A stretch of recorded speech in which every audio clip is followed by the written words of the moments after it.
Dünyada değerler eğitimi uygulamalarına baktığımızda son yıllarda Avustralya, İngiltere ve İsveç'te değerler eğitimi başlığı adı altında, Amerika Birleşik Devletleri'nde karakter eğitimi, Almanya, Singapur ve Japonya'da ise daha çok moral eğitim, ahlak eğitimi başlığı adı altında tartışmaların yapıldığına tanık oluyoruz.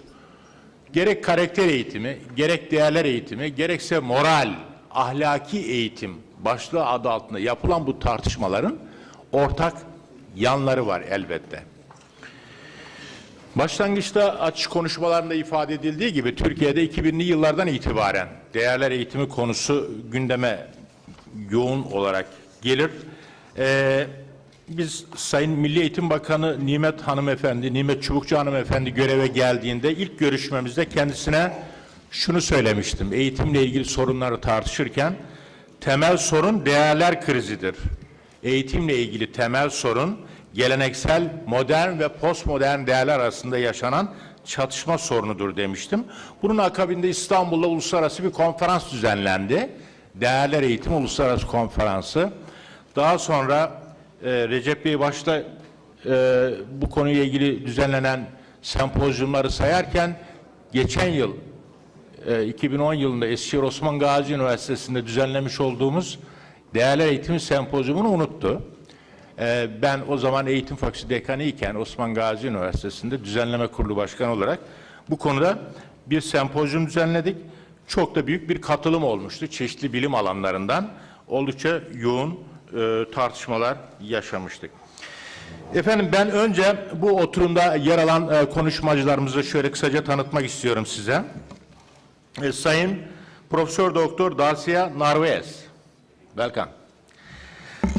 Northern Colorado Üniversitesi Psikoloji lisans programından mezun oldu.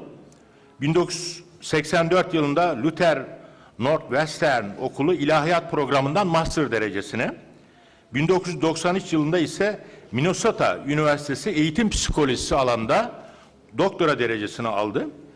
Doktor Narvaez'in kişilik, kimlik, karakter, ahlak eğitimi, ahlaki gelişim, özellikle erken çocukluk dönemi deneyimlerinin ahlaki gelişim üzerindeki etkisi, etik vatandaşlık, karakter eğitimi, ahlaki yargılar gibi konular üzerinde çok sayıda araştırmaları ve bilimsel çalışmaları vardır. Ayrıca uyumlaştırıcı etik uzmanlığı, bütünleştirici etik eğitimi gibi konularda teoriler geliştirmiştir. Doktor Narvaez halen Amerika Birleşik Devletleri'nde Notre Dame Üniversitesi Psikoloji Bölümünde öğretim üyesi olarak çalışmalarına devam etmektedir.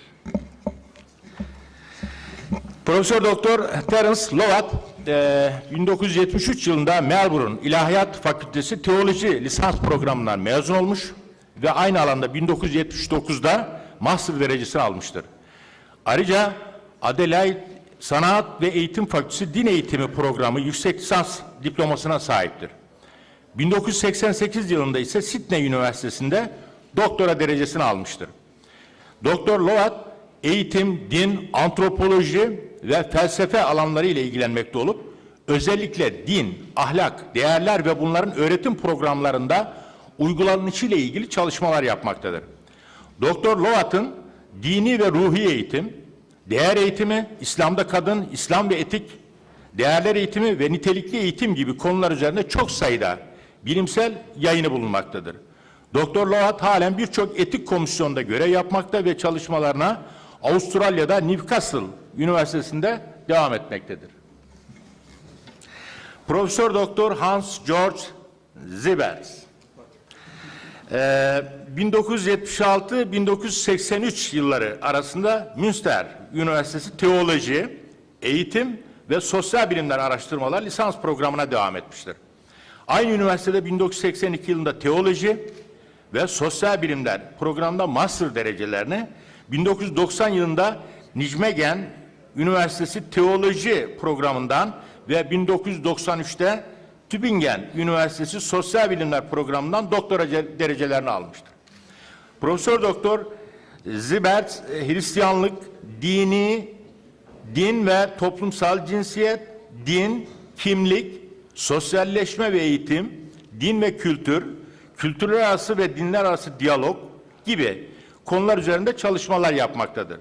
Şu anda Würzburg Üniversitesi İlahiyat Fakültesi Uygulamalı Teoloji Din Eğitimi alanında profesör olarak çalışmaktadır.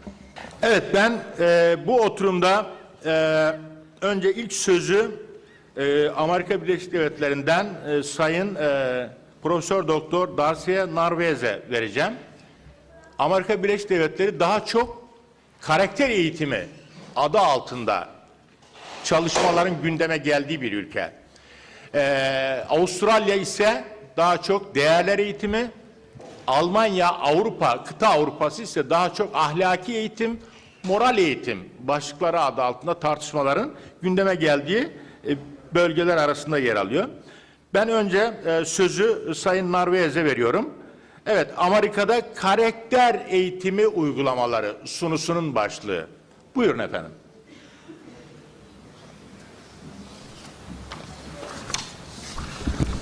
Süremiz 15 dakika. Good afternoon. 15 minutes.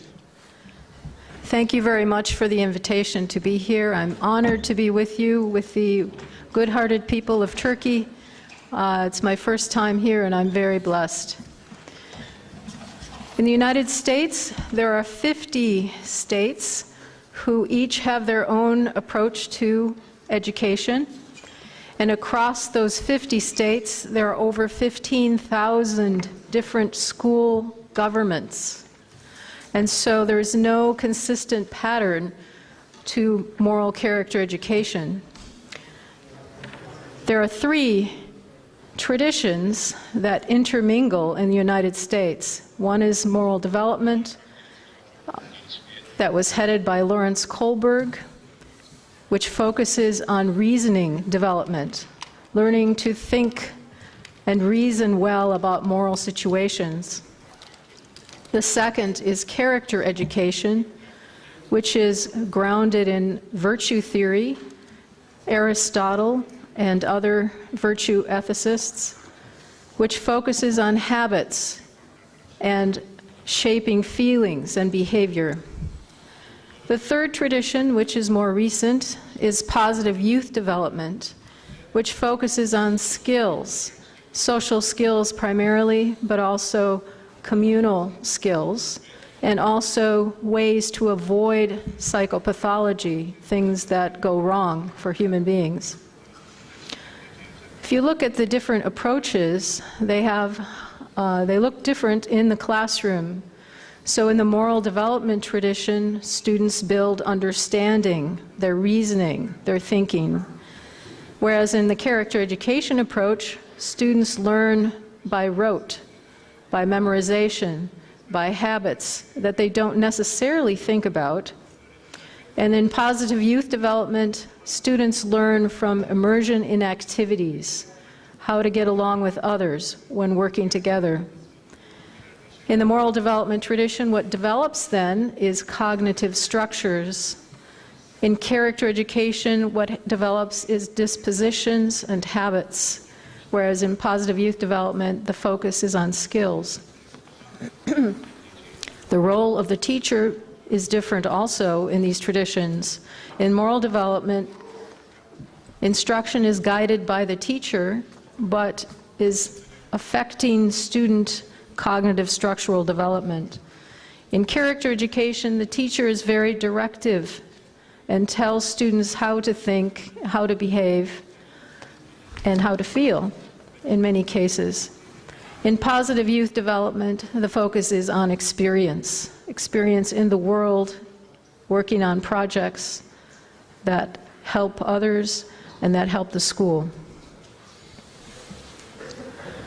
One approach that combines all of these traditions, and that is becoming more widespread throughout the country, is the Character Education Partnership's 11 principles.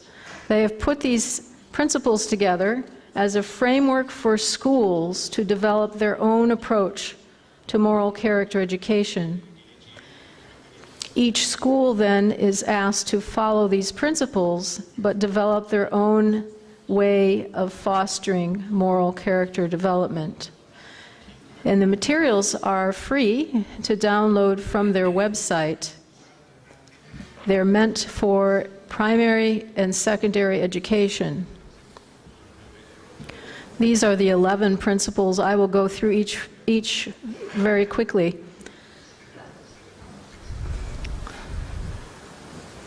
Principle 1 is to select and promote core values. In this way, the teachers and the principals, the administrators, the adults in the community select the values that will be important to the school. They work together to integrate those values into everything the school does. The second principle is to remember that character involves thinking, feeling, and doing. Thinking focus includes learning constructively, again, those cognitive structures, how you think about things. Students develop with age and experience how to do that better. This also happens through class meetings, role-playing, moral discussions about problems, moral problems, and other kinds of reflective thinking. Feeling means encouraging a sense of belonging to the school, a sense of being a member of the community, being appreciated. It also means having empathy for those in the classroom that you work with and being able to regulate your emotions. Behavior means focusing on skills such as breaking down into steps what the goal is, observing the teacher, modeling a goal, and then practicing the behavior, and as you practice, receiving reinforcement and feedback. Principle 3 is to use a comprehensive, intentional, and proactive approach. And this includes having caring relationships between teachers and students. It means having a sense of community or building a sense of community among students through having students make choices, voice and choice, meaningful choices in the classroom. It also means that teachers have high expectations and again focus on constructing understanding, constructivist approaches. Principle 4 is to create a caring community in the classroom and in the school. Teacher practices that are associated with this are to show warmth and concern for the student, to emphasize pro-social values, encourage the students to think and express their ideas, to encourage them to collaborate, to reduce the control by the teacher of the student, and to hold class meetings where students are involved in decision-making. Principle 5 is to provide opportunities for moral action. So these would involve all the students, and we know from research that involving students in school-wide action is important for their development. And it's important to keep in mind that individuals develop at different speeds, and that such actions that you do as a group will push the student to grow, push their limits. And when you do this, in meaningful activities, students will demonstrate and meet those challenges. Principle 6 is to use a meaningful and challenging curriculum that respects the learner, all learners, and helps the learner develop their character and helps them succeed. Principle 7 is to foster student self-motivation. So you want motivation from the inside, not from the outside as much. And the way to do this is to engage student interests, provide authentic learning experiences, again, giving them voice and choice, de-emphasizing competition, relying on intrinsic awards rather than extrinsic rewards, and providing differentiated instruction, different ways of learning so that students stay motivated. Principle 8 is to involve the whole school staff in learning, in building a moral community. This means every adult in the school is part of character education. They practice the same values that the students practice. Principle 9 is to foster a shared moral leadership among adults and students, so to allow students as much leadership as possible for their age. Principle 10 is to engage the families and community members so that, again, it's the whole community that builds moral character in the students.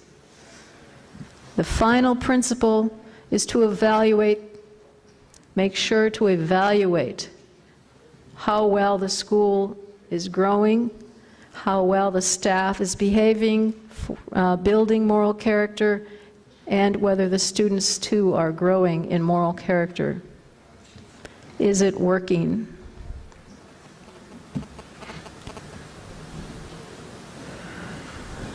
This is a difficult chart to read quickly, but if you look at the left column, these are the kinds of effects that have been studied in the United States that help students grow, to focus on socio-moral cognition, that means to talk about moral problems, to focus on, well, actually, these are things that happen with a good school. You have more social moral cognition, pro-social behaviors increase, problem-solving skills increase, drug use goes down, violence goes down, school behavior is better, knowledge and attitudes about risk behavior are better, emotional competency is better, academic achievement is also better, and attachment to school. So you can see then the third column also shows effects. These are significant effects of moral character development, education on sexual behavior, knowledge of character, socio-moral cognition again, and I won't read the rest of the list. You can see the third column, how many things are affected.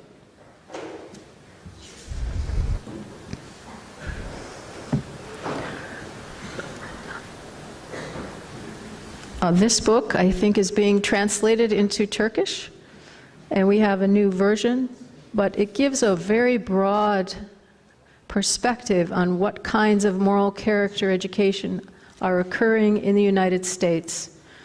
It might be a place to look for more information. Thank you very much.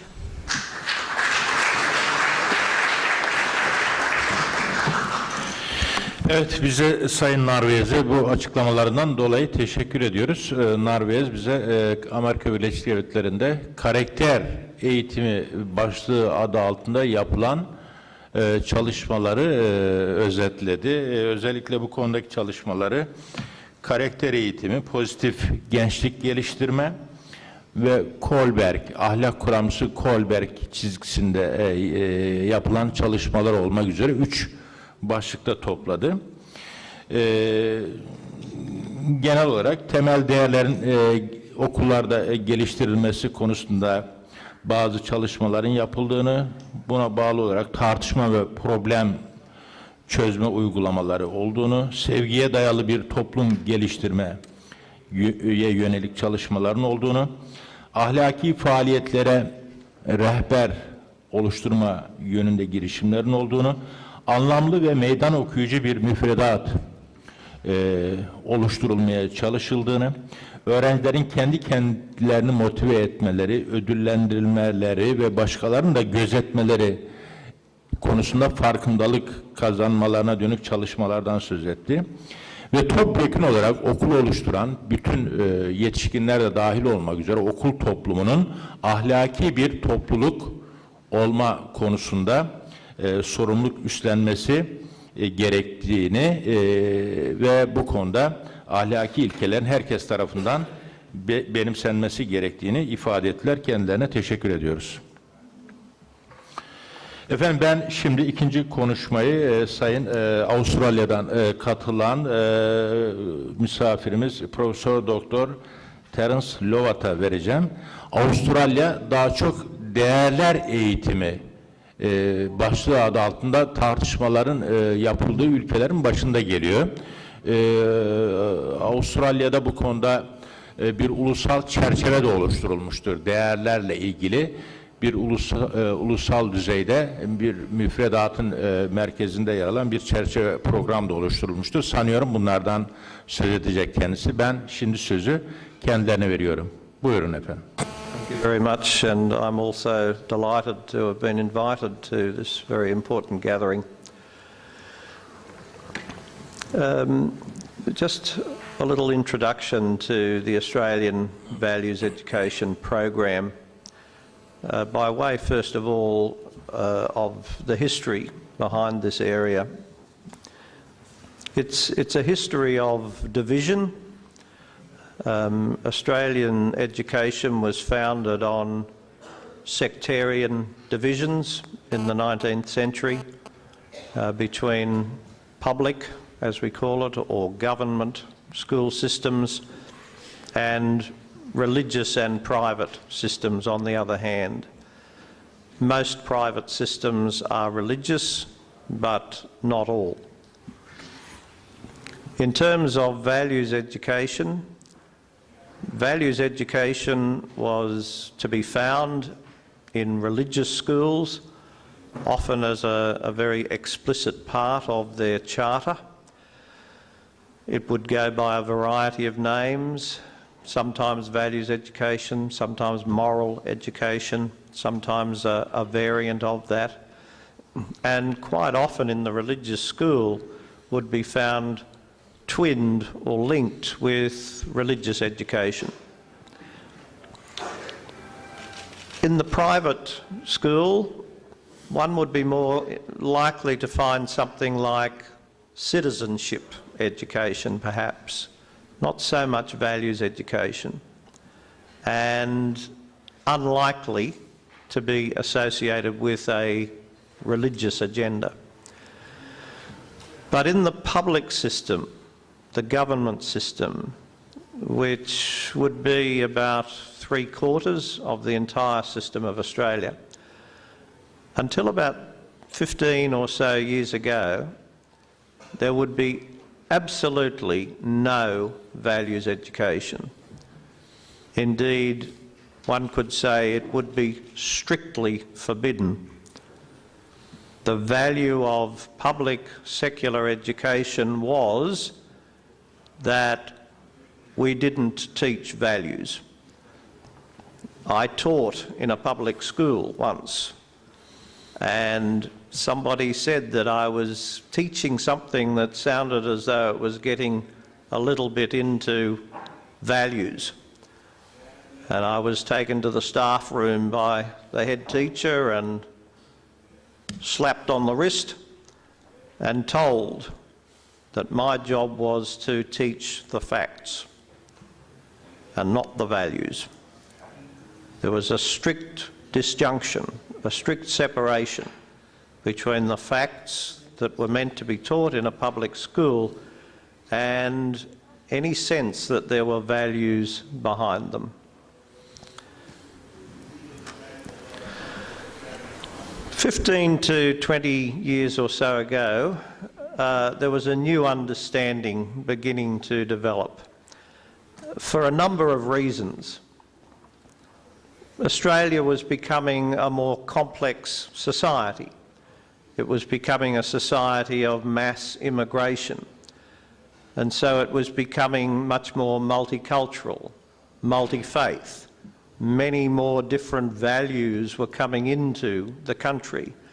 And so it was more difficult to assume that there was one value set that people would pick up from home or from church.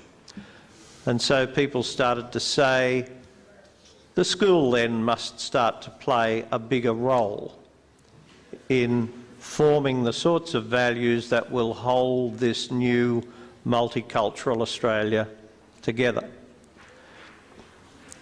Some people were very critical, vocally critical, of the old approach that suggested that values was something that schools should not be involved in, that this was something for families to do. Because it was rightly said that it could not be assumed always that every family would evoke good values, healthy values for a society. If it's healthy for a society to have tolerance and respect and a sense of fairness to all, one couldn't always assume that those were the values that would actually be taught or modelled in a home. In some homes, people would learn intolerance, they would learn prejudice, they would learn to be unfair. And so schools should not just sit back and let these, if you like, dangerous or fractious values be taught in homes. And there were many other reasons for this rethinking, but one of the very interesting ones was that there was more and more research being done about why it was that on average students in religious schools seemed to be better in terms of their health, their sense of well-being, and indeed their academic achievement. Why it was that particularly a student who perhaps had left the public system, who'd been deemed to be a failure, would go into a religious school and start to learn much better and indeed to behave much better. Was it that the religious schools had better teachers than the public schools? Well, the research seemed to show increasingly that the reason was to do with the atmosphere, the environment, the relationships, the kind of relationship that teachers established with their students. And a lot of this came to be seen as broadly part of the values agenda. The fact that those religious schools had values education and the public schools didn't. And so in response to this, the government in 1994 began in a fairly conservative way with what was titled a civics and citizenship program for public schools. Conservative but fairly radical in its own way, granted that very sectarian history and the very anti-values attitudes that had dominated in the public system. And a very interesting quote that I've put in there that was very challenging to that sectarian public system from the government, saying that an essential component of public education's responsibility is in the work of inculcating values in its students. It was the beginning of a new era.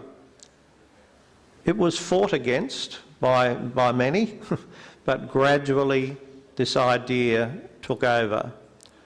And so in 1999, in another very large statement by the government at the dawn of the 21st century, under the heading of National Goals for Schooling in the 21st Century, what do we want our schools to be in the 20th century? What do they need to be? The notion that schools are responsible not just for academic outcomes, but for personal and social development, and that values lie at the heart of what public schooling is about, was very, very prominent. And that led in turn then to the full-blown Australian Values Education program that has come to be quite world famous, I suppose, in the fact that it was a concerted national effort around values education. There was firstly the Values Education Study of 2003. It was the first attempt to try and evaluate just what was happening in this space, particularly as public schools were starting to do something called civic citizenship, and many were starting in fact to do the kinds of values education programs that formerly only religious schools had done, albeit without the religious attachment. The results of that led in 2004 to 30 million Australian dollars being given by the government to develop a national approach to values education for all schools, public, private and religious, and that was titled the National Framework for Values Education in Australian Schools, that came out in 2005. Part of that program funded some huge research and practice projects, the biggest one being this Values Education Good Practice Schools projects 1 and 2. Reports came out in 2006 and 2008. That Good Practice Schools, as we loosely call it, involved 352 schools of different sorts, public, private and religious, about 100,000 students, 10,000 teachers and over 50 university-based research academics, all working around trialling and evaluating the effects of a range of values education projects across schools. The schools were divided into clusters, we call them, into divisions, if you like. There were 50 of those across the country, and many of those clusters of schools, sometimes up to 10 schools, also involved a mix of public, private and religious schools. And then finally, in 2009, a fairly large evaluation, a testing and measuring, as it's called, of the impact of values education on student effects and school ambience. What sort of value addedness has values education had on schools? I'll go into good practice schools in my session tomorrow, but I just want to quickly give you an idea of the results of the values education study of 2003, because it was these results that gave us the idea of the comprehensive impact that values education can have. It impacted not only on behaviour, on school attendance, on a range of things that might have been expected, but it had impact, it seemed, as Professor Navas's coverage of the What Works summary showed. It has comprehensive effects. And so there were indications of strengthened relationships at every level, principal of the school to staff, staff to students, students to students, and a whole school community with parents. There was a demonstrated greater sense of fairness in a school, of justice and welfare as priorities, of a thing called student resilience. Students just could cope much better with the knockbacks of life when they were learning in an environment that was positive, that was evoking values. There was certainly improved behaviour that was able to be measured by referrals to the principal's office, etc. less absenteeism of both teachers and students, calmer teachers and students, improved student engagement overall, including in and around academic outcomes. And so at the conclusion of that study that led then on to justifying the national framework, a few important points were made that really have turned around Australian thinking about values education. The big one is that, in contrast with what used to be said, that you could separate facts and values, that you could just concentrate on academic and skills kinds of outcomes, it was made very, very clear that education, good education, is at least as much about building character as it is about equipping students with skills. And if you leave out that character bit, then you really end up with a very, very second-rate education across the range.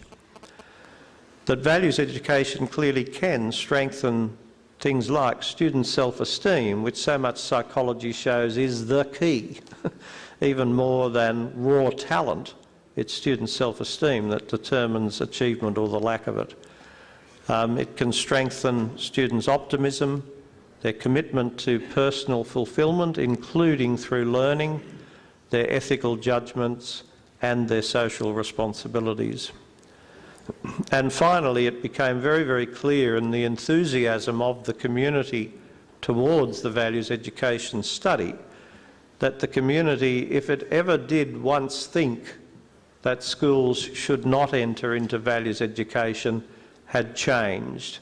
The community was clearly expecting that in this much more complex world that schools need to be playing a role in comprehensive education, including in values education of students. Thank you.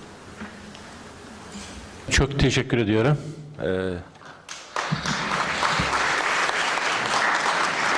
Efendim, Sayın Lovat bize Avustralya'da değerler eğitimi başlığı adı altında yapılan çalışmalardan söz etti.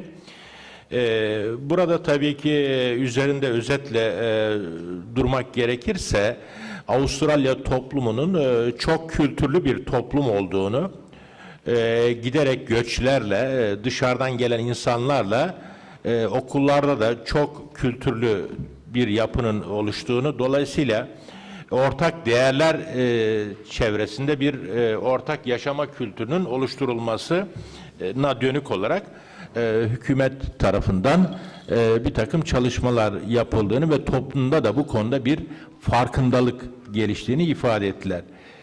Görüldüğü gibi gerek Amerika Birleşik Devletleri'nde gerekse Avustralya'da yapılan çalışmalarda toplumun çok kültürlü bir yapıya dönüşmesi ister istemez değerler arasında tabii ki bir takım çatışmaları da gündeme getirmekte. Dolayısıyla bir arada yaşama kültürünü oluşturmaya dönük olarak ortak değerlerin inşa edilmesi, geliştirilmesi iki toplumda da genel bir özellik olarak ortaya çıkmaktadır.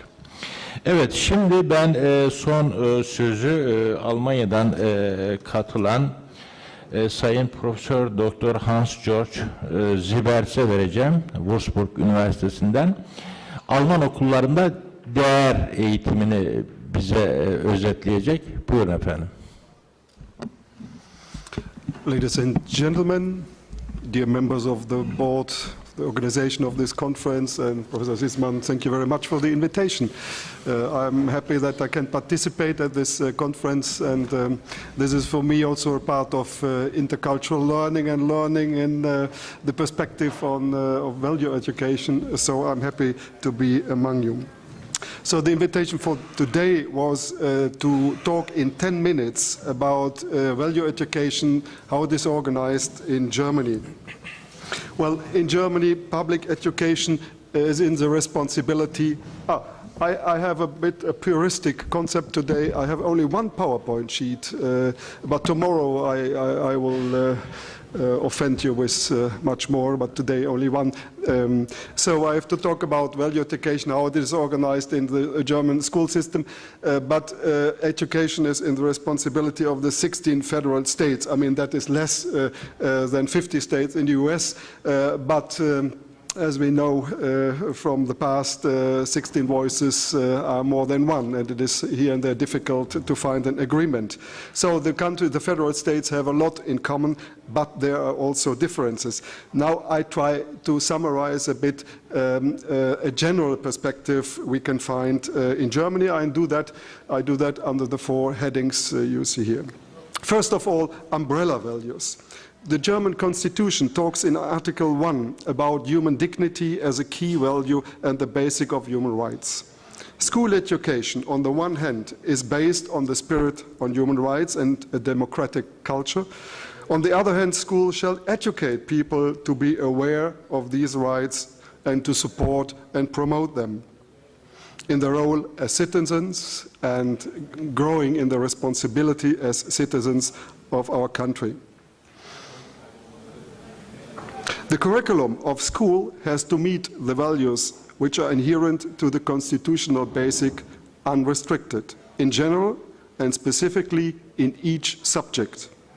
The Constitution of the Federal States elaborate more precisely the objectives schools have, and please keep in mind that in Germany 95% of all schools are public schools. So I'm not talking about private schools, I really talk about the 95% public schools in which this is more or less valid. And as an example, the Article 131 from the Bavarian Constitution, I quote 3 points. School shall develop the spirit and the character of their pupils, as well as imparting knowledge and skills. So the discussion which was mentioned in the speech of, from Australia, that wasn't ever a point in Germany. So to improve the spirit and the character of pupils and skills and knowledge always went together. Article 1, the paramount educational goals are reverence for God, respect for religious persuasion and the dignity of man, self-control, the recognition of and readiness to undertake responsibility, helpfulness, receptiveness to everything which is beautiful, good and true, as well as a sense of responsibility for the natural world and the environment. That was another sentence, a quotation from this federal constitution. And the third is, children shall be educated in the spirit of democracy, to love the Bavarian homeland. I am from the northwest of Germany, and I have my difficulty to fulfill this commandment here as a teacher at university, but people have to love the Bavarian homeland and the German people in a spirit of reconciliation. So this is a very focused and value-loaded article in the Bavarian Constitution, which is a general umbrella for all the school subjects for all schools. I mean, the 5% private schools are more or less church schools or from the anthroposophy, and they are value-loaded from the basic core of their self-understanding. So the Bavarian Constitution refers in number 2 especially to God, which is not the fact in all federal constitutions, in some but not in all. But all federal constitutions develop general goals of education from democratic principles and an anthropology which roots in, so that is quoted in this way, roots in Christian and humanistic convictions. And that are, among others, the core concept of dignity of man, freedom, justice, solidarity, etc. So these umbrella values are really concretely defined in the constitutions in all federal states in somewhat different way, but here there's a kind of core spirit formulated by the government. And schools have to translate this in their curriculum. But this is not done by a school separately, but by boards which are national organized. So the second point, value education as part of all subjects. It is clear that education is always based on values and norms, and the value-free concept of education is impossible. Therefore, it is important to clarify how values and norms are part of education. And value education is not only dedicated to a certain subject on school. School education is in general tasked to develop a consciousness of values in young people. To give simple examples, geography contains not only the study of world maps to show where the borders are, what the altitude of mountains is, if the lakes are salted or not, but who the people are living there, which culture, which religion they have, what kind of political order and family life they practice, etc. The goal is to make young people more familiar with values they can find outside their own heritage. They will see commonalities and differences, which can help to clarify one's own conceptions and to improve the ability to communicate in a globalizing world. In classes of language and literature, young people are confronted with texts which offer lots of concepts about life, about rules of living together, about happiness and sadness, success and failure. And all this helps to understand deeper and deeper how life runs. It helps to identify or to distance from these blueprints of life. And this is also understood as a topic of value education. Further, we can refer to subjects as music and arts, which help to develop sensitivity for the good, the true, and the beautiful, as the Bavarian Constitution says. Sports, which opens the gate for the experience of performance of one's own body, and points up the importance of a core spirit when groups compete in competition. So we can continue and reflect on the contribution of all subjects on schools to value education, which is much more than a subject with the label value education. It could be important to say that in this perspective, value education is much more to pay attention to transfer a specific value. It is a contribution of the learning arena of school that young people can develop their own personality. And third, value education is, of course, part of religious education. RE. Religion and values are deeply connected, and values are interwoven with the curriculum of religious education in Germany in many ways. RE in Germany means that it is an ordinary subject, but denominationally organized, also in 95% public schools. Traditionally, we have Roman Catholic and Lutheran Protestant RE, and in areas with bigger numbers of Muslims, there is an Islamic religious education in development and already established in some parts of Germany. RE teaches values indirectly and directly. Indirectly means that what I have called the umbrella values, the classes of RE are taught within the scope of principles of each of the religion. And these principles offer a basic understanding of the dignity of man, the dependency of man to God and God's creation. And they are more concrete and directly taught, for instance, in areas as the responsibility of man to protect and preserve creation, to understand of good, to develop an understanding of good, bad, and sin. Good and bad rules, how to live as a person and in the religious and secular community. Beliefs, how to deal with life crisis, with sickness, hope, and death, and how to develop a better world when taking the teaching of the gospel in Christian religious education into account. Issues which are reflected in Christian RE by referring to the Bible, to Jesus as a model of how life can be lived, the gospel of the coming kingdom of God, and the promise of an eternal life.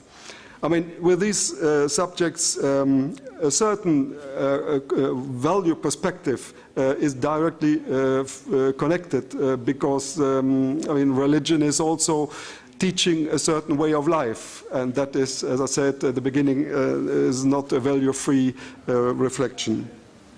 But it is also part of Christian education to deal with other religions, and this is in our curriculum between 20 and 30%. So talking about other religions is not only a minor point in Catholic and Protestant teaching, so it is really a heavy, substantial area of religious education. And to develop the understanding of what non-Christian religions teach, to be open and tolerant to members of other religions, that is part of Catholic and Protestant religious education, and this is very value-loaded. I remember school books until the 1970s, where apologetics was the primary melody. So to establish a border between the right and the wrong religion. And that is not so far ago. I mean, that is 30, 40 years ago that was practiced in school books. Further on, our e-curriculum touches issues which at the first glance are not specific religious. Seeking orientation in life, globalizing world, society, economy, work and technology, ecology, media and communication. You can say, well, what has this to do with religious education? But the overarching goal is to develop a comprehensive understanding of life and world which is inspired by religious convictions. It is important to say that value education by no means and in no classes is understood as a direct transmission of convictions to young people. Indoctrination is forbidden by law, although a teacher is convinced that his or her values are particularly valuable. Education has to meet the freedom of the student in what he/she believes and how he/she will structure their lives. Education is primarily a process to develop a student's knowledge, the quality of insight, and the ability of reflection. It is by no means a direct steering of thinking. Students may be critical from an ethical and value-loaded point of view about values and norms offered by their school teachers. So they may be critical, and that is also part of value education, not only to accept and to internalize values are offered by school, but also to develop a critical attitude on what school and school curricula offer. My fourth and last point, value education is a specific subject in the school curriculum.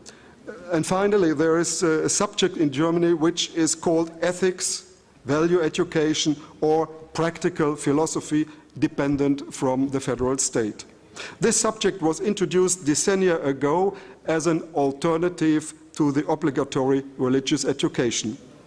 Students can leave religious education when they are 14 by their own decision, or when parents intervene, so that they will not have their children participating at religious education.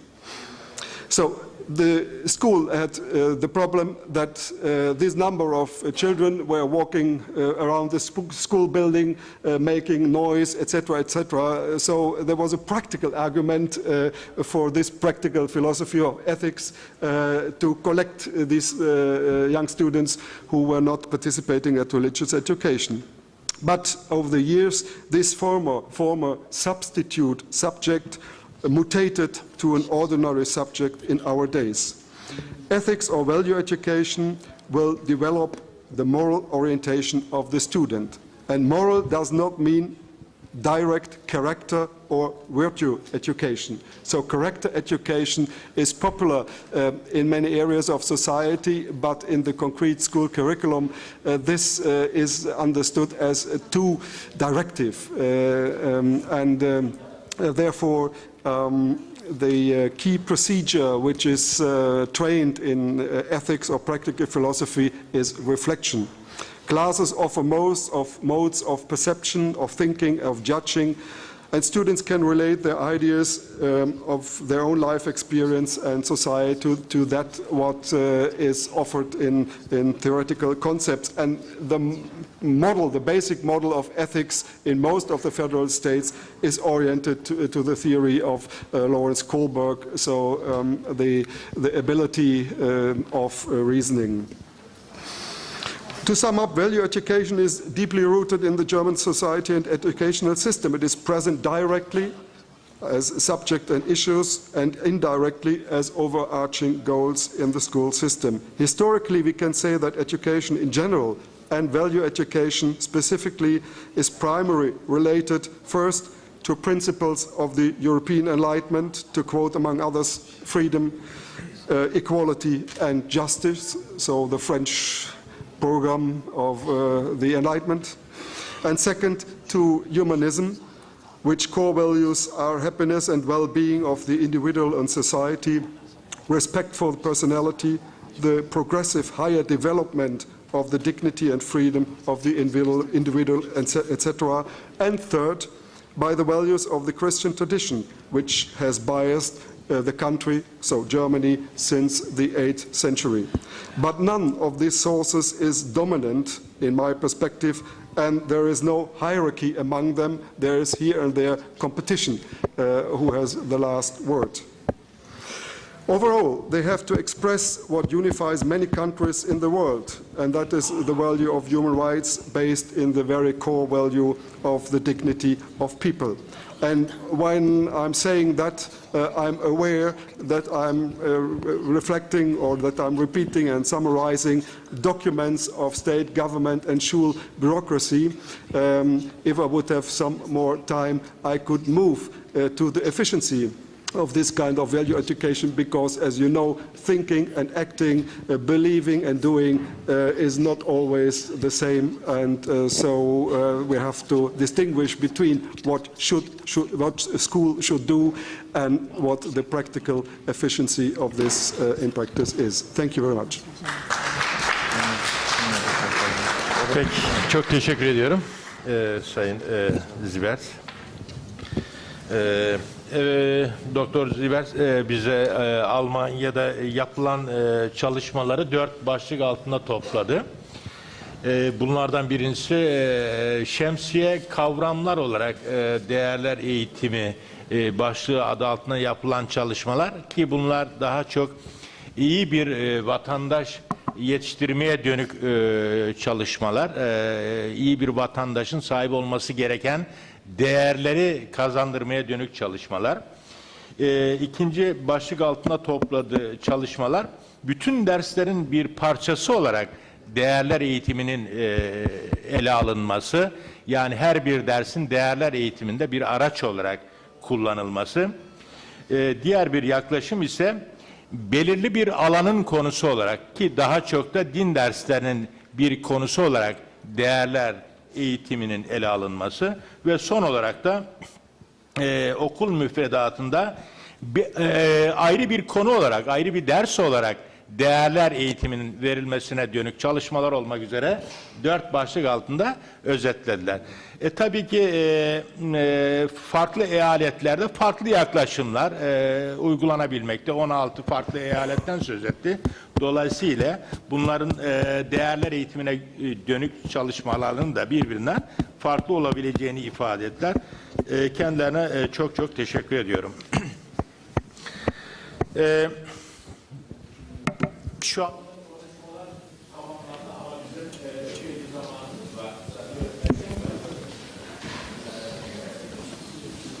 erken başladık. Biz bu oturuma saat 3'te başlayıp 4.30'a kadar devam edecekti sanıyorum. Şu anda 45 dakikalık bir zamanımız var. Ben şöyle kısaca konuyla ilgili kendi okumalarımı ve izlenimlerimi, görüşlerimi de sizlerle paylaştıktan sonra, konuyu ana hatlarıyla bir özetledikten sonra sizlerden konuşmacılarımıza gelecek sorular için de bir zaman ayıracağım. O süre içinde de varsa sorularınızı şimdiden yazılı olarak hazırlayınız. Lütfen Recep Hocam kağıt verelim, yazılı olsun sorular. Konuşmacılarımıza o şekilde yöneltelim. Okunaklı olsun yazılar.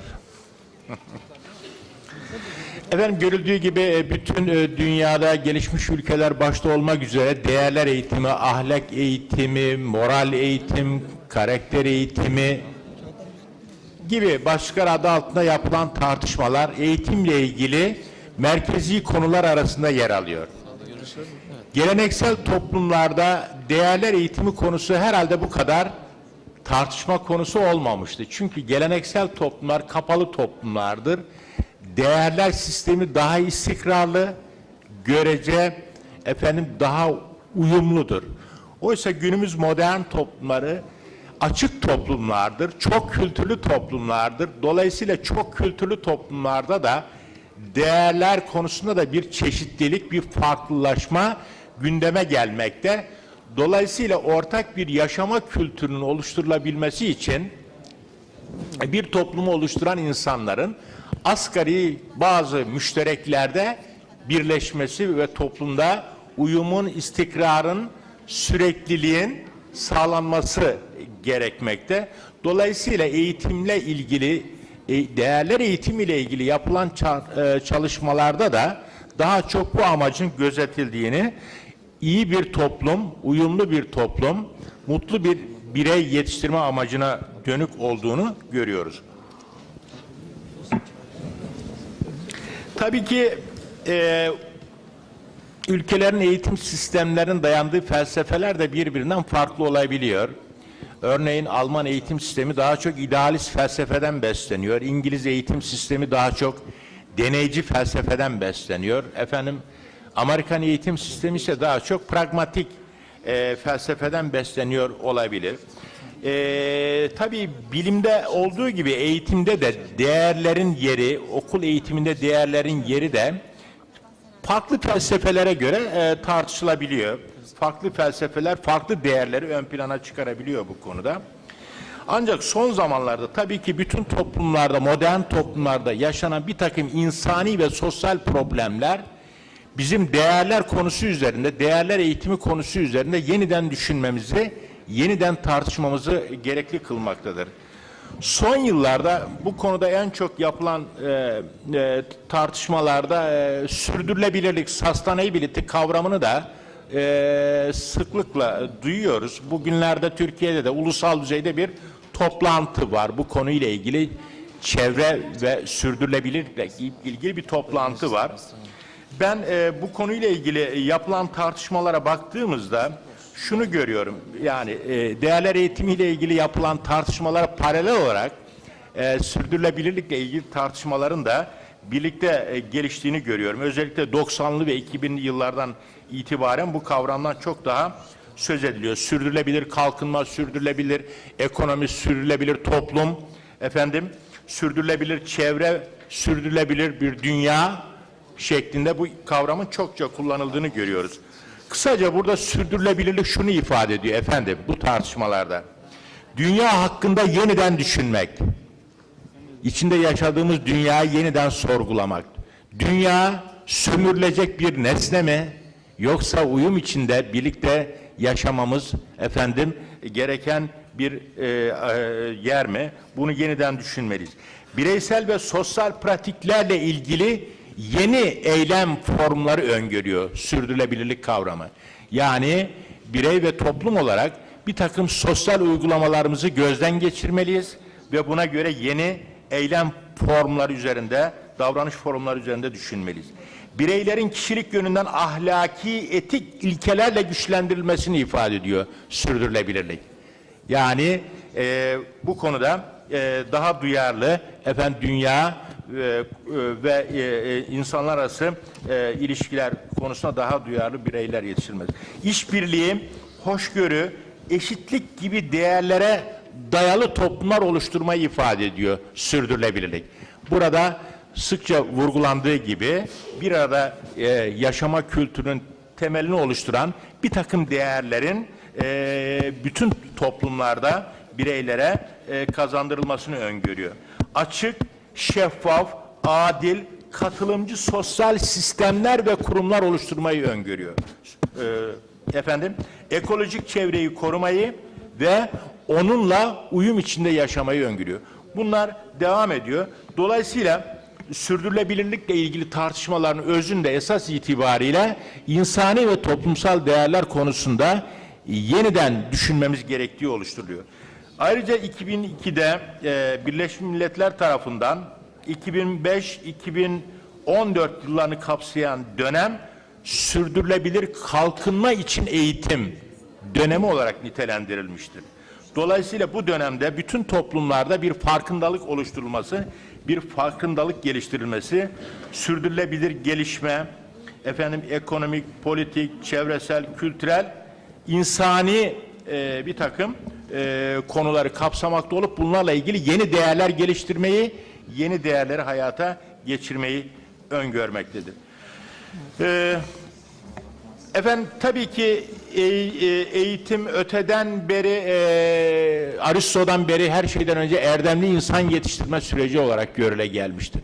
Erdemli insan yetiştirme ve erdemli insanlardan oluşan bir toplum inşa etme süreci olarak görülmüştür. Ancak yakın yüzyıllarda modernleşme sürecinde eğitimin daha çok teknik ve ekonomik işlevleri ön plana çıkmıştır. Dolayısıyla bu süreçte değerler alanı da ihmal edilmiştir. Oysa eğitim ve okul değerlerden bağımsız bir alan değildir. Dolayısıyla okul her şeyden önce değer üreten, değer aktaran, değerlerle birlikte yaşanması gereken ahlaki bir topluluk. Öğretmen geleneksel bir yaklaşımla moral bir otorite, ahlaki bir rol modeli, okul müdürü de bir etik lider, ahlaki bir lider olarak tanımlanmakta. Dolayısıyla modernleşme sürecinde ihmal edilen, eğitim sürecinde ihmal edilen değerler konusu günümüz bütün modern toplumlarında şu anda öncelikli olarak gündeme gelen konular arasında yer almaktadır.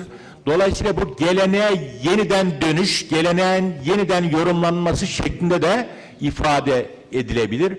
Daha insani, daha erdemli, daha adil, daha çok paylaşan, daha eşitlikçi bir toplum ve dünya inşa etme yolunda değerlerin de önemli bir unsur olduğunu gözden uzak tutmamamız gerekiyor.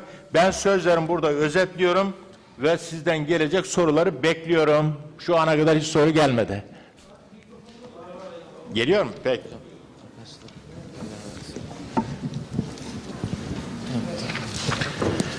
Evet, ben alayım şöyle. Çok. Peki. Sorunlu ya da kimsesiz çocuklarda değerler eğitiminin uygulanması ile ilgili herhangi bir çalışma yapılıyor mu? Oluşturulan farklı bir model var mı? Nerede bu? Türkiye'de mi? Konuşmacıların kendi ülkelerinde mi? Kendi ülkelerinde. Peki. Evet, Amerika'da, Avustralya'da ve Almanya'da sorunlu ya da kimsesiz çocuklarda değerler eğitimi ile ilgili çalışmalar var mı? Bu konuyla ilgili farklı modeller uygulanıyor mu? Problemli çocuklar, özel eğitime muhtaç çocuklar herhalde burada değil mi? Kastedilen. Özel eğitime muhtaç çocuklar. In the United States, many handicapped children, disabled children, special needs children are integrated into the classroom as much as possible. It offers a wonderful opportunity for all students to learn to get along with people who have different needs and different abilities. In terms of the practices I mentioned, they can be applied, I think, to any classroom with disabled or special needs children. I don't have a specific example of that, but in the United States, that is expected. Evet. I'm not aware of any specific research done around disabled, but I am aware that the particular effect, the added effect of values education when tested, showed up particularly in what we would call the the lower achieving end of education, which would often incorporate people with particular learning difficulties, physical difficulties, etc. And in terms of the homelessness issue, I'm also aware of work that has been done in South Africa, in Soweto, which is the great area of homelessness for the black population near Johannesburg, where values education has been used as a particular tool for drawing into a learning environment students who frankly have never experienced it. There have been lots of attempts, obviously, to draw that community of non-learners into some sort of learning environment over the years, and it would seem at this stage that the most successful attempts have been around values education, and I suspect it's because values education prioritises the person rather than the outcome. Thank you. Teşekkür ederiz. Farklı uygulamalar var. Bu konuda tek bir model söz konusu değil. Sayın konuşmacılarımız da ifade ettiği gibi batıdaki uygulamalar genelde normal çocuklarla bir arada kaynaştırma eğitimi şeklinde, bu çocukların da birlikte eğitime tabi tutulması şeklinde. Keza aynı şekilde üstün yetenekler konusunda da benzer çalışmalar söz konusu. Evet, teşekkür ediyorum. Sayın Lovat'a yöneltilen bir soru. Değerler eğitimine başladıktan sonra sağladığı faydaları nasıl ölçtünüz? Ve verilen değerlerle aile içi durum çatıştığında bunun üstesinden nasıl geldiniz? Two questions. One about how the measurements were done. I might pass that over until tomorrow, if that's okay, because that is the heart of what I'll be talking about tomorrow, the testing and measuring 2009 study. In terms of conflict between home and school, yes, on occasion. In a way, much less than a lot of people were anticipating. People who were opposing values education in public schools, often teachers and teacher unions, would use parents as an excuse for it. They would say, parents are going to get very upset about this. Values belong in the home. You know, there'll be great conflict. In actual fact, as I indicated earlier on, there was very little. The occasional parent who, you know, made a bit of noise, but by and large, overwhelmingly, parents and the home seemed to be delighted that the school was playing such an explicit role in trying to help their own children to develop, to address the challenges that faced them, because a lot of parents feel quite powerless to do that, and increasingly, I think, these days. Thank you. Sayın Narvez, kızlar ve erkeklerin bir arada eğitim görmesinin ahlak eğitimi açısından değerlendirmesini yapar mısınız? It's a challenging question. There are some who say the research shows that it's better to have separate schools. Other people say the research shows it's better to have mixed schools. So it depends on which research you are reading. So it's hard to answer the question. I have not looked at the research recently, but I think you can argue for both sides or both opinions. And it might matter what age the children are. Perhaps in the secondary school it is better to be separated, because then in the schools I know about for girls, the girls do better. But of course, then there's research showing that the boys do better when the girls are present. So it is very hard to answer that question. Anybody else want to try? Evet, thank you. Thank you. 1924'te John Dewey Türkiye'ye geldiğinde gazeteciler aynı soruyu sormuşlardı. Ben şimdi hatırlıyorum. Amerika'da kızlar ve erkekler ayrı okullara mı gidiyor, aynı okullara mı gidiyorlar diye sormuştu. O da dedi ki Amerika'da hem öylesi var hem böylesi var. Yani hem bir arada okuyorlar hem ayrı okullar var. Bu tercihi kültür belirler. O toplumun kültürü, gelenekleri belirler demişti. Şimdi onu hatırladım. Evet. Evet, bugün dünyada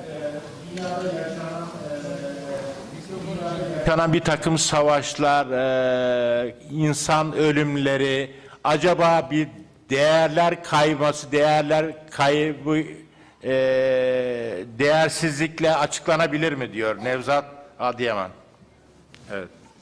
Some people argue that there is a world youth culture that is propelling some of this conflict. The movies and the corporations selling the same products around the world in the same way are challenging traditional values of respect for adults and concern for things beyond your pleasure. So some have argued that the world youth culture, which is common around the world now, has an effect here. So maybe we have to work on that, yes. There's a lot of research on the question, is our values in a process of destroying, or are they going defunding elsewhere, and the rest, what is kept in the mind of people, is not so valuable than what we had 20, 30 years ago. But all research shows that this is a myth. And this myth is mostly coming from very conservative groups in a society, and their only perspective of future is to keep what they have once in one moment, and if there are changes, so they fear that we lose our culture, etc., etc. I'm 10 years younger than the 1968 generation, but I was 10, 12 when these people influenced the German society with free sex and this and that, and so Germany was upset. So what happened in these years, and here and there you see research on how do children of this 1968 generation value, so what is their value concept, and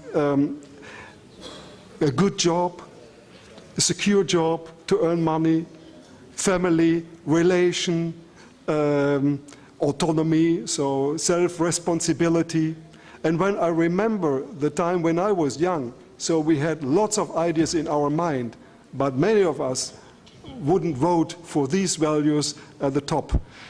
So it is really questioned if it is a serious talk on that values are defunding. They are maybe changing, and what we also see from research, there is a greater coexistence of values which were more competing 20 years, 30 years ago. So you had a materialistic orientation, or your orientation was on social justice, etc., etc. But nowadays, people think that it can go together, to have a good job, to earn good money, but at the same time to be social, have empathy for the poor, to help others. So values are less in our countries, or many Western European countries, I would say, are less ideologically than they have been 20, 30 years ago. So, and we can discuss if that is a negative or positive development, or development which is not so, let's say, how can I call it in English, so crucial for the future of our value culture. But this, I mean, it is a possible debate among us. Sayın Narvez'e İngilizce sorulmuş bu soru. Dear Narvaez, I am studying on homeschooling and value education. In the USA, some parents doesn't send their children to schools and they educate them at home. Homeschooling is a better way for moral education or not? Thank you. It depends, I guess. So many times, homeschooling can be a very good way to educate your child because you have more control, of course, of the environment. But then the worry is that the social skills of the child will be less sophisticated, or that they will have a one-world view instead of having a sense of tolerance for many viewpoints. At least that's the concern in the United States. But I have met several homeschool children, and they seem to be more calm and more maybe intelligent even than students at some of the public schools. We have schools that don't get a lot of money in public because we have so many districts and different methods. And so if you have a poor school, then maybe it is a good idea to homeschool. But it is a complicated issue. So again, there's arguments on both sides.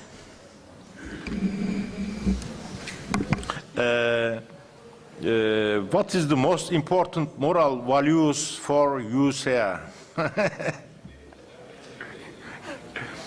Evet. Amerikalılar için en önemli ahlaki değer nedir diyor.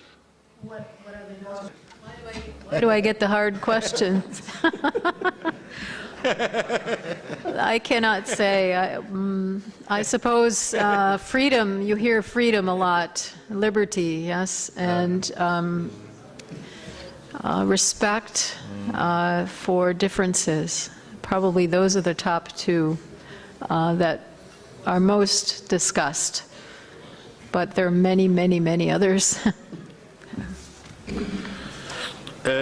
Değerler eğitimi, karakter eğitimi, ahlaki eğitim kavramları arasındaki farklılıkları nasıl açıklıyorsunuz?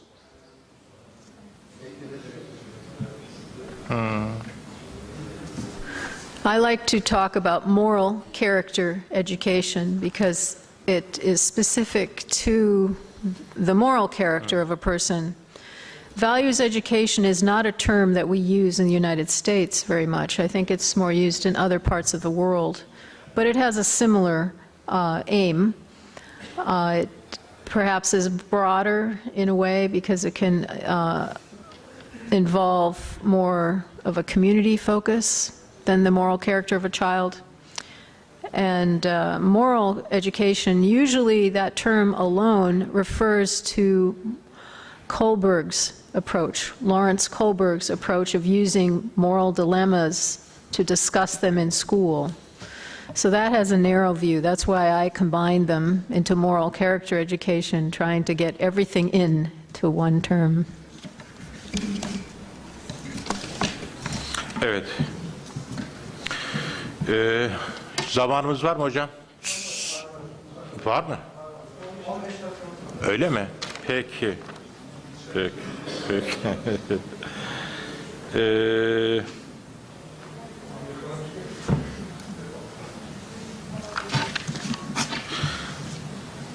Evet, Sümeyra Akkaya sormuş Sayın Darcia Narvaez'e. Değerler, ahlak eğitimi ve evde okul uygulaması üzerinde çalışıyorum. Sormuş muyduk bu soru? Ha, bunu sormuştuk herhalde. Tamam. Peki. Tamam. Peki. Zehra Aras sormuş. Ülkeler arası eğitimlerde de değerlerin din ile bağlantısının kaçınılmaz olduğunu düşünüyorum. Acaba din neden tabu olarak algılanıyor? Evet. Evet.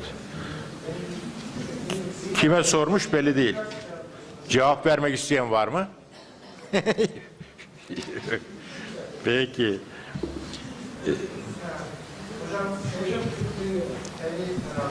Evet.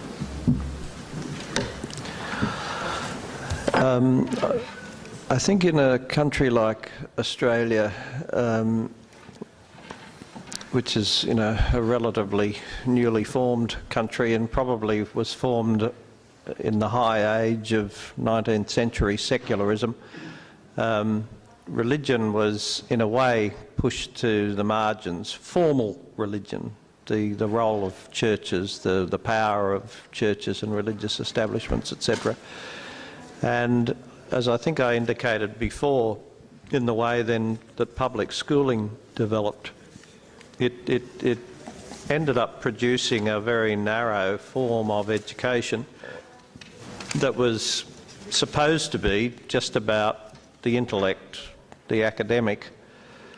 And as we know now, fairly clearly from psychological research and neuroscientific research and a range of learning research, that good education is as much about emotions, matters of self-esteem, matters of well-being, as it is about some raw sort of cognitive thing. But in a country like Australia, to therefore get to that kind of education, which I associate with values education, that's what values education is to me, principally. It's the wide, the comprehensive education. I increasingly talk about it as a values pedagogy because I think it is a way of doing education across the curriculum and in every aspect of a school's life. To get to that point, we had to very carefully separate it out from religion, which a lot of people saw as its natural home. If you were talking values education or moral education or character education, you were seen somehow or other to be doing some religious work. And so the way we've crafted values education in Australia is very carefully as a separate, although at times related, kind of education from religious education. Thank you. Thank you. Yeah. This was a nice example that the culture in the country can be very different because religion was never sent into the mountains. I mean, the mountains are close to Austria and the rest of the country has not so much mountains. No, religion was really deeply established in the school system by law. So it is Article 7.3 of the national constitution. Religious education is an obligatory subject on schools according to the principles of the religious denomination, and that meant Roman Catholic and Protestant, and now increasing also Islamic. So the culture of the country was not to have a laïcistic or a kind of neutral basement which puts out religion and integrates a kind of neutral value education for everybody. But the idea was always the pluralistic society is the state in a pluralistic society is neutral, but the relevant groups in a pluralistic society should be helped to give a voice to their belief systems, etc., in a good way. So it must be controlled by government, etc. But so the churches, as big institutions, may have access to the school system, and the country was confident that the churches are able to support not completely value education, but a big part of value education. And 10 years ago, the sense was a little bit related to the increasing secularity character of the society, to move a bit to a kind of science of religion, to a general value education. But it was also, not only, but also a product of the activity of Muslim groups and Muslim communities in Germany, who said, no, that is not the way we want to have our influence organized. So there's Catholic, Protestant, and we also want to educate young people in Islam. So the society decided to continue in this parallelism of denominational approaches. The opposite was discussed, namely to diminish a bit the religious influence and to create a general value education, but the decision was the other way around. So that stabilized for the next 5 or 10 years, I would say, that will stabilize a major part of value education is really dedicated to religious education, although we know that religion is not equal to morality and moral and values. But that is very, very different let me say, culture compared to Australia or US. The question of religion and school education is very difficult in the United States. In the 1960s, the Supreme Court ruled that there needed to be separation of church and state, that the government could not impose any religion. And so there's quite a bit of confusion, I think, about what that means. And where the state of things is now is there are schools that can't even celebrate Christmas in a Christian tradition country. No Christmas tree, nothing religious. So instead of bringing in religion as part of education, now it's being pushed out. So it's a challenge in the United States right now. Sayın Mahmut Zengin ve Esma Demirel'in sorularını birleştirerek soruyorum. Birbiriyle yarışan ve çatışan değerlerin olduğu çok kültürlü toplumlarda ortak değerleri nasıl belirleyip uzlaşmayı sağlayabiliriz? Her üç konuşmacıya da sormuşlar. I guess the people who were most opposed to the whole idea of values education continued to bring this forward.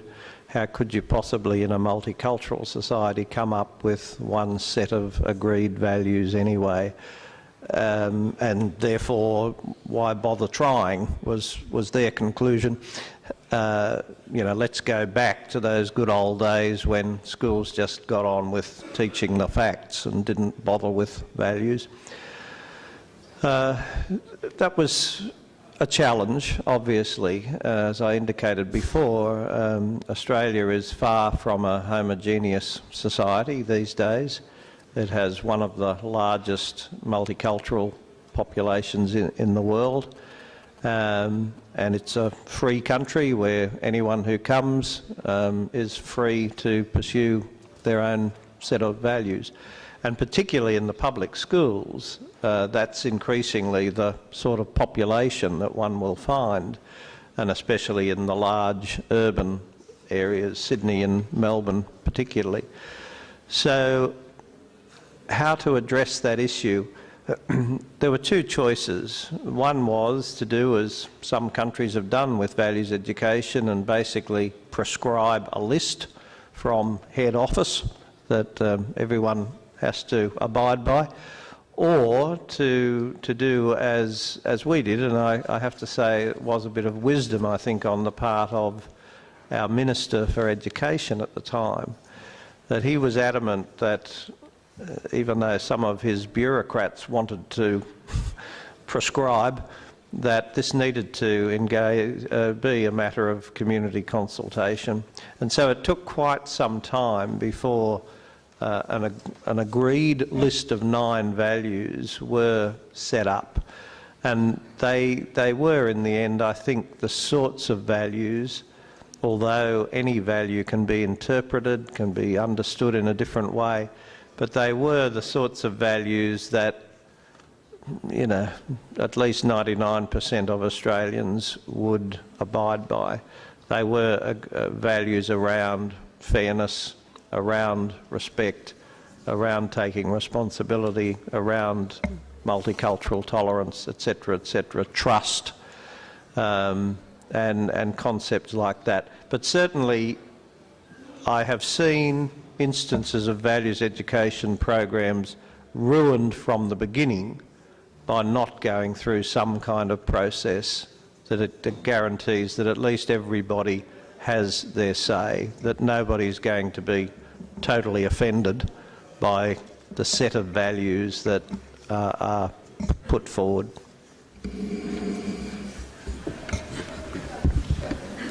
In the education program that I will talk about tomorrow, we developed with public schools in one state in the United States a set of skills, ethical skills, that could be taught in regular instruction. And so we stepped around the value question and described how you needed to have this many skills to be a good person in general. And that's a way not to emphasize one thing over another unless that's what the community would like to do. So we tried to work around that problem of deciding which core values first and just start with skills. We all have to know how to be sensitive to other people, have empathy and take their perspective. We have to reason well. We have to develop our integrity, know how to carry out a moral action. So there's many, many skills. Üç soruyu birleştirerek yönelteceğim. Türkiye'de son zamanlarda milli eğitimin okul programlarında yapmış olduğu bir takım değişiklikler var. Okullarımızda var olan din kültürü, ahlak bilgisi derslerinin yanında ayrıca Hazreti Muhammed'in hayatı ve Kur'an-ı Kerim dersleri de seçmeli dersler olarak müfredatta yer almıştır.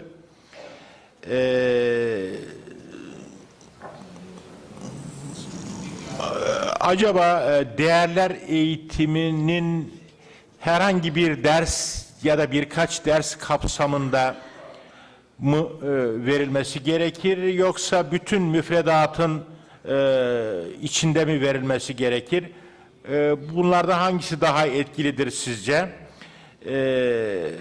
Özellikle bu konuda Sayın Zübeyir Bulut Lovat'tan Türkiye için neler önereceğini soruyor.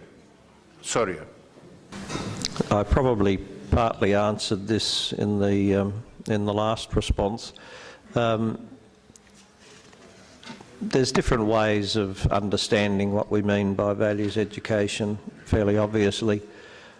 But to me, a thing called values education that's just done, you know, on Wednesdays between 12:30 and 1:45 is,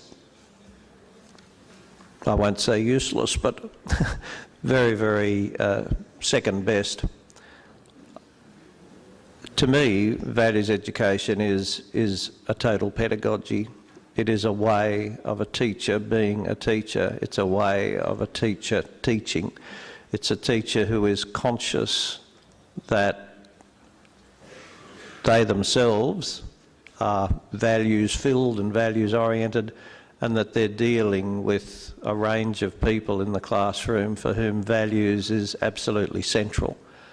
In a good sense and in a bad sense. People whose values have been malformed perhaps through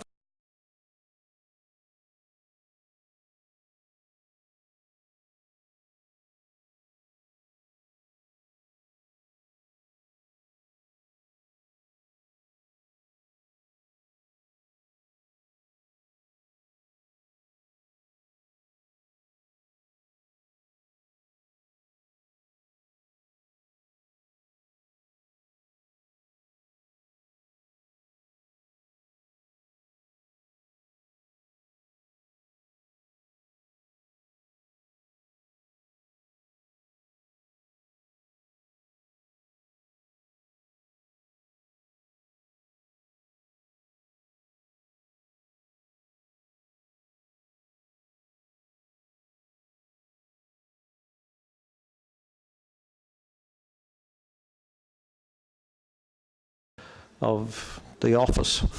They can see it on the walls. They can tell it by the way the receptionist deals with them. And then they can move through the school and they can tell just by the way in which the teacher is relating to students, the students are relating to themselves, and they can particularly pick it by the ways in which the curriculum is unpacked. It's not concentrating so much on academic outcomes, facts and figures. The focus is always on the good of the student. The facts and the academic outcomes obviously are in the background. They come out, and in fact the evidence suggests they come out much better. More students, a greater number of students get the academic results when the whole pedagogy is done in a values-oriented way. Teşekkür ederim Sayın Cevat. Yine birkaç soruyu birleştirerek bütün konuşmacılara yöneltiyoruz. Ne oldu da modern toplumlarda değerler eğitimi birdenbire gündeme geldi eş zamanlı olarak? Değerler yeniden mi üretiliyor yoksa insanlık kadim değerlere yeniden mi dönüyor? Nasıl yorumlarsınız?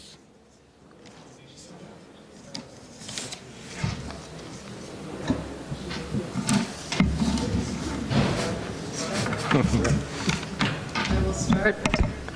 In the United States, children have a different life now than many years ago.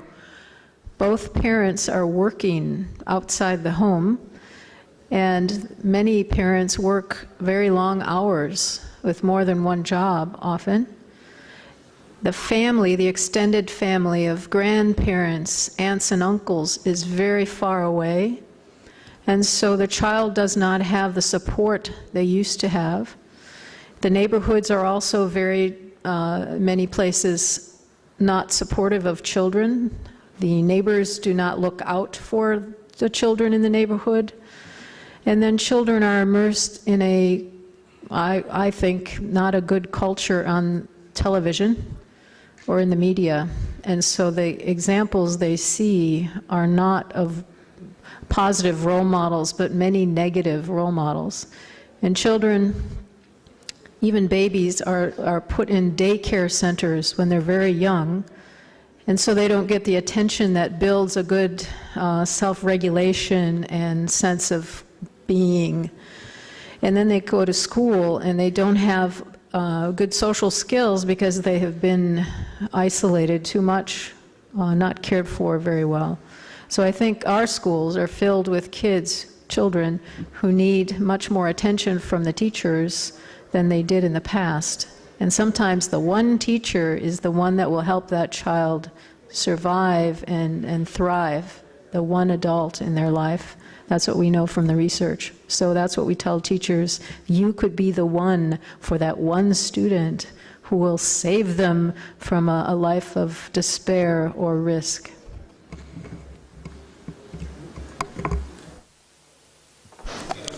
Our chair is reading questions, so I take the opportunity to add one idea to that. I think this kind of descriptive analysis is important because also here you can argue the fact that we talk about value education is a sign that we have here a field of a big difficulty, etc.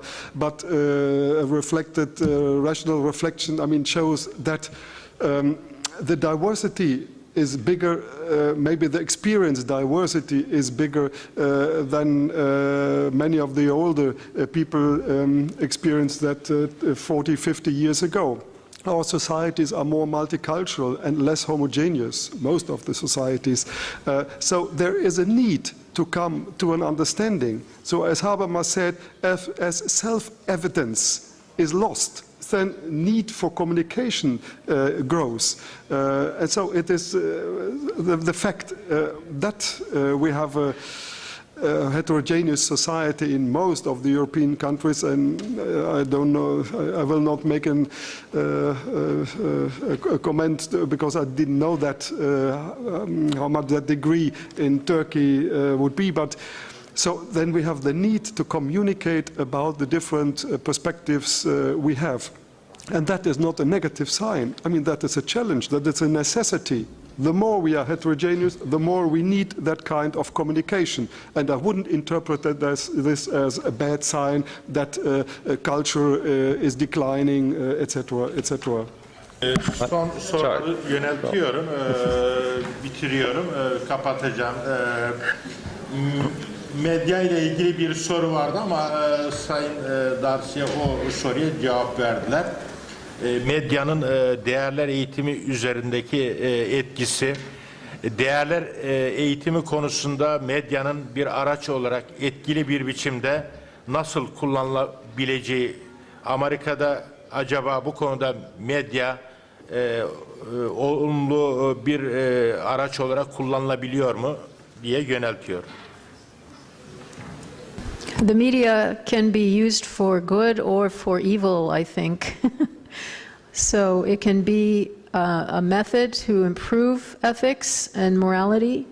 If it is a media experience that promotes positive feeling towards others, perhaps skill development. But in many cases, it's violent video games or violent media, television, movies are often not helpful in terms of thinking the right thoughts, as we heard earlier, having the right feelings and leading to the right action. So I have been concerned for quite a long time about the media environment for children in the United States. I don't know what it's like for you, but I think it does have an impact, a bad impact most of the time in the United States. There are good things too. There are good programs. If you watch a program and see how families get along and how to solve problems in a non-violent way, that can be very helpful. Perhaps that's what you have in Turkey.